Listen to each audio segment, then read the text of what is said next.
alhamdulillahirabbil alamin kathah ingkang tiyang tanglet termasuk kathahipun tiyang kajenge tumut-tumut ten jamaah mriki sanjang ten kula termasuk niki nggih enten pertanyaanipun Mbak Lisa ngoten Mbak Lisa nggih. Mugi-mugi mawon ngoten nggih tepak. Mugi-mugi. Lah niki napa Mas Irul ngaji ngono iku bayar piro? Mas Irul ngaji ngono iku mang apa wong kabeh iso? Niku kula jawab punah. Sedanten menika Pak, senajan tiyang bodho, tiyang napa, lek dateng Allah diparingi kelebihan kedik, disampaikan dengan keimanan senajan buka jamaah mboten mondok mboten napa lek mboten bayar mangke diparingi ilmu malih ten Allah ilmu ingkang lebih kebodohannya karena kebodohannya berserah diri kepada Allah. Niku nggih niki jamaahipun Allah umat Kanjeng Nabi ageng-ageng dhewe nggih krana Allah sanes krana kula. Lah niku lho Mas Irul ngaji nang kono, nggih mungkin Mbak Lisa. Ngaji nang kono Mas Irul aku bayar urunan nggih bayar penyeramahe. Ngono aku sik dijaluki Mas Irul sak kotak, 10 kotak, 5 kotak. Lah niki sing garai mboten manfaat. Nggih, panjenengan pun dipeksa urunan bayar mboten semerap niku ikhlas napa mboten pira urunane nggih kula mboten ngerti. Sing jelas enten berbau duniawi, Allah pun sanjang. Lek ngaji-ngaji tentang keimanan, ojo berbau duniawi, maka diakui sebagai umat Kanjeng Nabi Muhammad sallallahu alaihi wasallam. Nggih.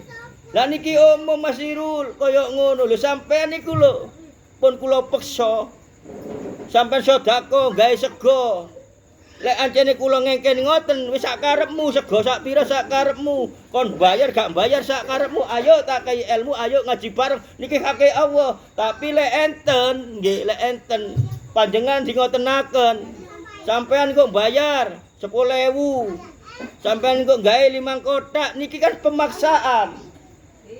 Pemaksaan secara keimanan, mboten angsal senajan sak kotak tulisane, lek enten tulisane, tapi lak sak ikhlas-ikhlase panjenengan pun sampean panjenengan lampahi ten mriki panjenengan beto-beto tedoan niki senajan nggih ibarate sampean gantosan sampean ikhlas. Nggih niki sing sak benere.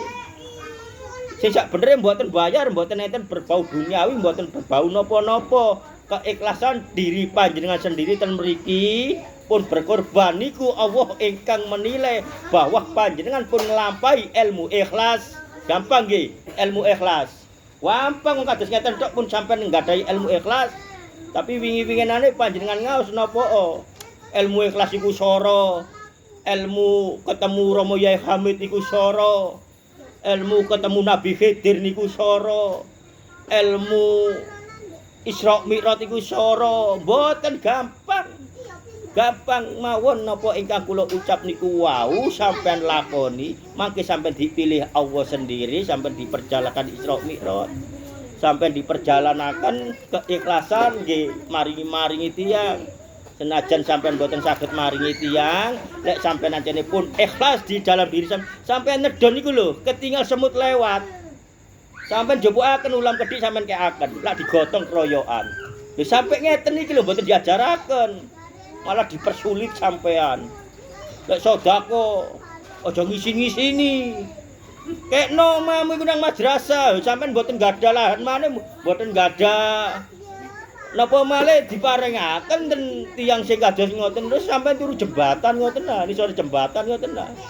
Mboten sampean mboten ikhlas jelas senajan sampean sedekahna ten tiyang-tiyang sing kados ngoten. Wong sampean ae turu nisor jembatan. Lalu sampean gadah, sampean paringaken ten madrasah, sampean paringaken ten pemimpin-pemimpin pondok sekintare, pemimpin-pemimpin agama menika, tapi sampean gadah lahan liya, gadah griya sing lebih apik. Wah niku ingkang sae. Kok gak duwe kok dijaluki.